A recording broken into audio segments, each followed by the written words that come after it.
আজকে থেকেই বিনা যে ভাড়ায় সেই ভাড়ায় মহিলারা যাতায়াত করতে পারবেন এবং আজকের এই যে বাস হাওড়া স্টেশন যাবে জিরো টিকিট দেওয়া হয়েছে, অর্থাৎ এখানে মহিলাদের জন্য যে ফ্রি টিকিট ফর ওমেন এই স্পেশাল টিকিট ইস্যু করা হচ্ছে এবং সেই টিকিট দেওয়া হচ্ছে।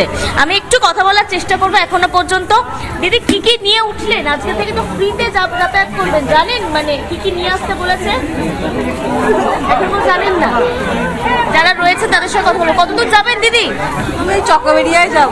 আজকে থেকে তো ফ্রিতে যাতায়াত, একটু সুবিধা হলো যাতায়াত করতে, কাজে যেতে? হ্যাঁ, খুবই সুবিধা হয়েছে। কি বলবেন সরকারকে? কারণ আজকে থেকে তো মহিলারা যারা বাসে ফ্রিতে যাতায়াত করবে, খুবই অনেক অনেক অনেক ধন্যবাদ। খুবই ভালো, এটা খুব সুবিধা হয়েছে। আমি বারাসাত থেকে। বারাসাত কি নিয়ে উঠেছে? মানে আধার কার্ড, প্যান কার্ড কিছু নিয়ে? কিছু নিয়ে আসিনি, আমি হসপিটাল যাবো বলে বেরিয়েছি, রোজ যাচ্ছি। পিঙ্ক কার্ড ইস্যু হয়নি, তাহলে সমস্যা হতে পারে তো?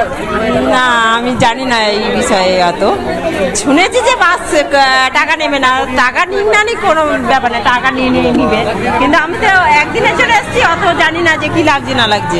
আজকে প্রথম দিন, খুব একটা জানা নেই, তবে যাতে এই অসুবিধার মধ্যে পড়তে না হয় এবং তার জন্য ইতিমধ্যেই যেহেতু পিঙ্ক কার্ড ইস্যু করা হয়নি তার জন্য আধার কার্ড, প্যান কার্ড রাখতে বলা হচ্ছে। ঘোষণা করেছে পার্টি এবং এই যে আমাদের যারা সংকল্পপত্র ছিল, সমস্ত সংকল্পপত্র প্রত্যেক ডিপার্টমেন্টে পাঠিয়ে দেওয়া হয়েছে সরকারের, যে এইগুলো ফলো আপ নিয়ে এই কাজগুলো তাড়াতাড়ি করতে হবে। সেই অনুযায়ী কাজ চলছে। আগামী বাজেটে দেখবেন তার রিফ্লেকশন আছে সেই সংকল্পপত্রের যে প্রতিশ্রুতি সেগুলো যাতে হয় পূরণ, তার জন্য বাজেটেও তাকে যুক্ত করা হচ্ছে। আমার 3টে ডিপার্টমেন্টেও তাই করা হচ্ছে, তাড়াতাড়ি যাতে করা হয়।